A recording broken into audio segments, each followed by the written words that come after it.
Fala pessoal, bem-vindos a mais uma explicação aqui com a gente. Hoje nós vamos entrar de cabeça num tema que é fascinante, mas que, vamos ser sinceros, ainda é cercado de muitos mitos. O transtorno do déficit de atenção e hiperatividade, o famoso TDAH na infância. A nossa missão aqui é decodificar e desmistificar como esta mente incrível realmente funciona na prática. Mas antes de mais nada, me responda uma coisa. Como é possível que uma criança que consegue passar horas a fio focada em um jogo de videogame ou montando aquele kit complexo de blocos receba um diagnóstico justamente de déficit de atenção? Parece que a conta não fecha, né? Essa contradição costuma dar um nó na cabeça de muitas famílias. Só que a resposta para esse mistério muda completamente o jogo e tudo que a gente acha que sabe sobre o assunto. Então, vamos lá. Seção 1. O que realmente é o TDAH?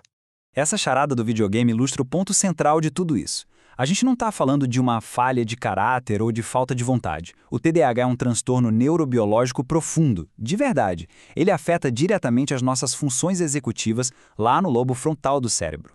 Pensem assim, por causa de uma desregulação nos níveis de dopamina, o cérebro tem uma dificuldade gigantesca de filtrar o excesso de estímulos ao redor. Ou seja, a atenção não sumiu, ela só capta tudo ao mesmo tempo e sofre muito para priorizar o que importa. E para vocês terem uma ideia do tamanho disso, a gente está falando de 3 a 5% das crianças em idade escolar no mundo todo. É muita gente. E a ciência já travou. É uma condição altamente genética. Geralmente passa ali direto de pais para filhos. É literalmente uma arquitetura cerebral diferente e não só um reflexo de como a criança foi criada ou educada, entende? E isso nos leva à seção 2, identificando os sinais cedo.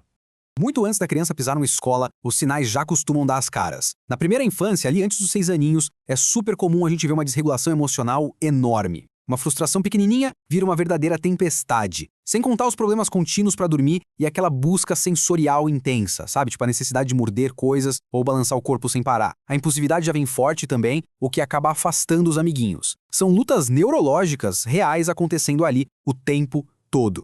As fontes trazem uma analogia que, olha, acerta na mosca para descrever a hiperatividade física clássica.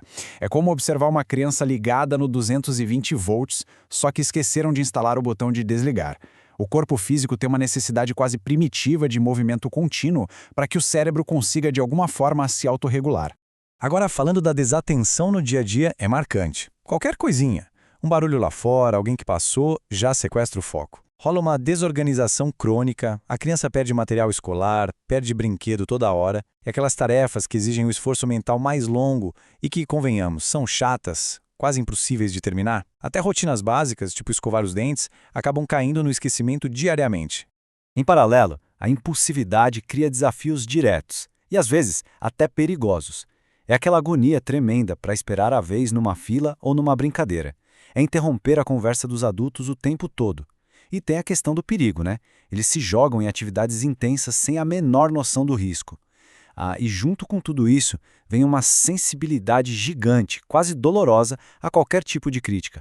Mas espera aí, a gente precisa esclarecer uma dúvida que sempre surge. É óbvio que é normal a criança ter muita energia, correr, pular e não ouvir os adultos de vez em quando. Faz parte. A grande diferença entre o desenvolvimento normal e o TDAH clínico está baseada em 3 pilares. A frequência absurda desses comportamentos, a intensidade muito acima do normal e, o mais importante de tudo, o grau de prejuízo. Se isso está travando a vida escolar da criança e prejudicando muito as relações dela, aí sim cruzamos a linha do clínico.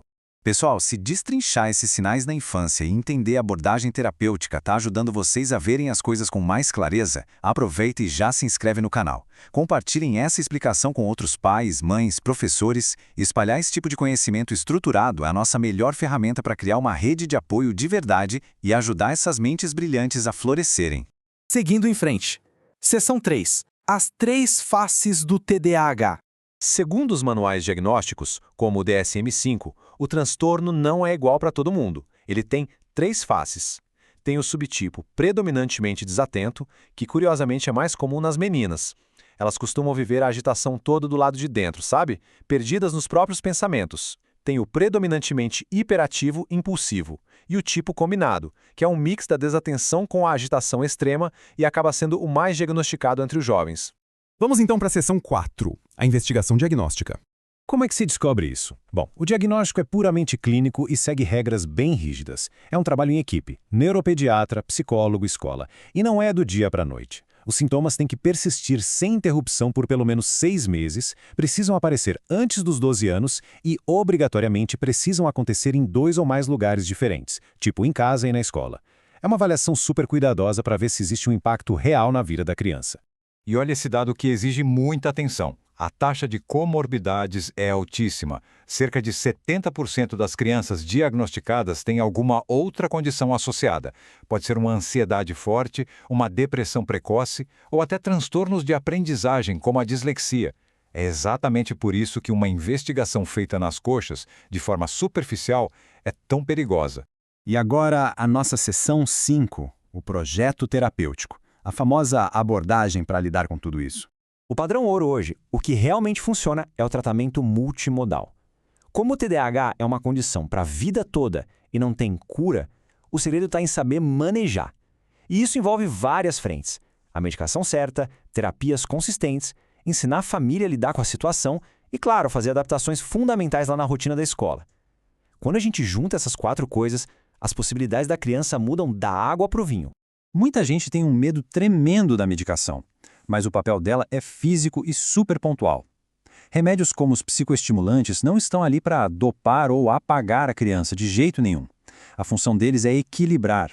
Eles dão aquele ajuste temporário na dopamina e noradrenalina, entregando para o lobo frontal a faísca química que faltava para ele conseguir filtrar as distrações, segurar os impulsos ruins e, finalmente, focar. Mas química sozinha não ensina habilidade, certo? É aí que a terapia brilha. A terapia comportamental foca em ensinar a autoobservação. E detalhe, sem castigos ou punições. A grande sacada é mudar o ambiente para que ele seja calmo e previsível. Usar apoio visual, quebrar uma tarefa gigante em passinhos menores. Assim, a criança ganha ferramentas reais para a vida, para administrar a própria energia e as próprias frustrações. Para fechar a nossa explicação de hoje, eu deixo uma provocação para a gente pensar junto. Se a ciência já deixou claro como funciona a biologia do TDAH e se a gente como sociedade diz que abraça a neurodiversidade, como é que a gente vai ter a coragem de remodelar de verdade as nossas casas e as nossas salas de aula para garantir que nenhuma mente fique para trás? Fica a reflexão. Continuem sempre buscando conhecimento e a gente se vê na nossa próxima explicação. Até lá!